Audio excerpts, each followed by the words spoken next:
Hi, in this video I'll do a teardown of a 2002 Yamaha Raptor 80. I purchased this Raptor brand new for my kids, but the last few years it's been sitting around. So when I got it out to sell it recently, it needed to have the carb cleaned and the battery and fuel replaced before it would start. It seemed to run fine after that, but a week later, right before it was going to be sold, it would turn over, but it wouldn't start. So I checked the fuel and spark and even replaced the ignition coil, but all to no avail. When I checked the compression with an old gauge, it measured low compression, around 25 pounds, but this may be an issue with the old gauge, or it may be something wrong with the valves or piston. So I'm going to find out today what it is. I always start by shutting off the fuel line, draining the float ball in the carb, and making sure the key and on-off switch is off. I put a little wood dowel piece in the fuel line when I pulled off the carb like this. The next piece to disassemble is the intake hose that connects the filtered air to the carb. You need a Phillips screwdriver to loosen and slide it towards the center of the hose on the carb end. Once the clamp is out of the way, you can just slide the hose off the carb. It may take a little effort due to the hose sticking to the carb, but it should come off. The next piece to disassemble is the carb from the intake manifold. You'll need a 10mm wrench for the two bolts on either side that hold the carb on the intake manifold. The carb should come off after the bolts are removed. Make sure you save the gasket unless you're planning to replace it. I take the throttle cable off the carb at this point. You can remove it from the carb by taking the 3 screws off at the top, but be careful. The top is spring-loaded and will come off suddenly once that last screw is loose. Here's a diagram of the top end of the carb. I make sure I have my thumb holding the plate down once the last screw is removed. This is the main throttle needle valve that must be set up right in the carb to get max performance from the ATV. Here's what it looks like inside the carb where the needle valve is mounted. This is a good time to mention that you should be keeping parts in a parts box as you remove them. Nothing is more frustrating than losing a critical small part and having to special order something you need and add a week or more to the rebuild. Getting the exhaust manifold off next is made easier if you lean the ATV over on its side. There are also two 10mm bolts to take the exhaust manifold off the engine. Depending on the bolts, you may need a little WD-40 to help loosen them, but mine came off without needing any. Once they're off, you should be able to pull the exhaust pipe gently off the engine. I didn't need to remove the exhaust pipe at any other place to have enough clearance to get the head and cylinder off the engine block rails. The next piece to disassemble is the cam sprocket cover, and it will require a very good Phillips head screwdriver or a torque drill.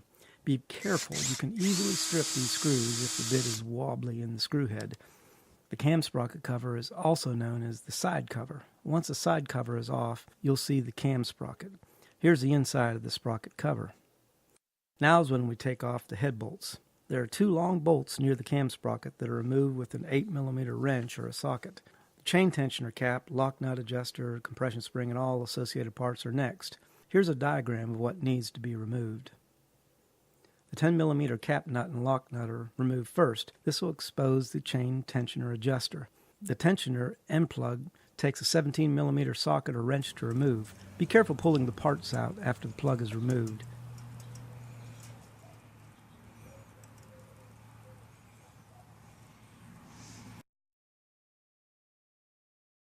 This is what it will look like when all the chain tensioner parts are removed. So these are all the tools I've used so far besides the drill.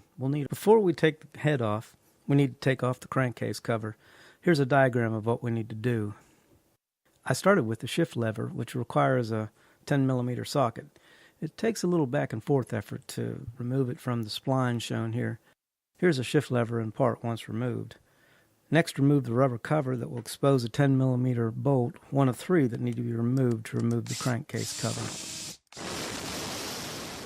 What you're looking at now is the magneto rotor. Here's the inside of the crankcase cover showing a part that rocks back and forth, but I've not been able to find out what it is. I think it has something to do with the shifter. It is close to the magneto. Now's the time to take off the 4 10mm head nuts. You'll need a torque wrench to put them back on once you take them off. So Yamaha recommends a tool to remove the cam sprocket bolt.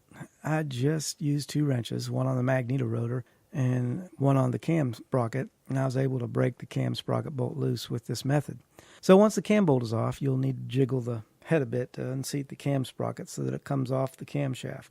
You may try pulling it off the shaft if you have a puller. Once you start pulling the head off, little parts, washers, and such will start to come off.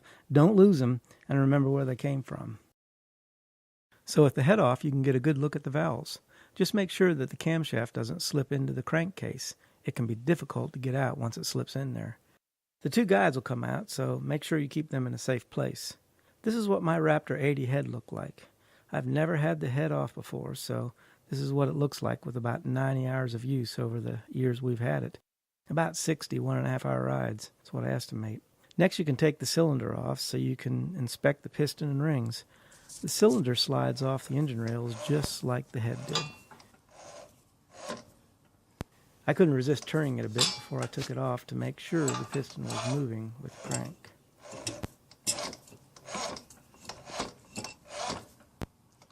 Here's some more pics of the head.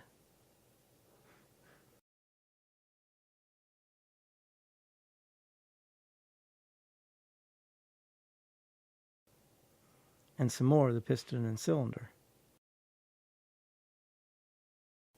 The divots in the piston are for the valves. They belong there. It will be important to get the timing chain back on right so that the valves and piston don't run into each other.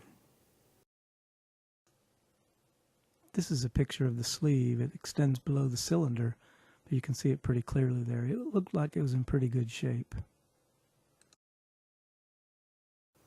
The cylinders look good. There are no grooves or signs of wear.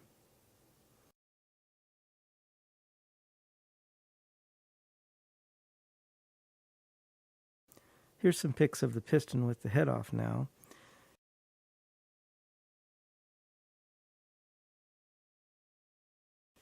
And the place where the cam gear goes through to the head from the engine block. The last thing I wanted to do is check the action of the valves, and so that's what this video is doing. I have a socket wrench on the cam gear, and I'm just exercising both the intake and exhaust valves to see that they both work.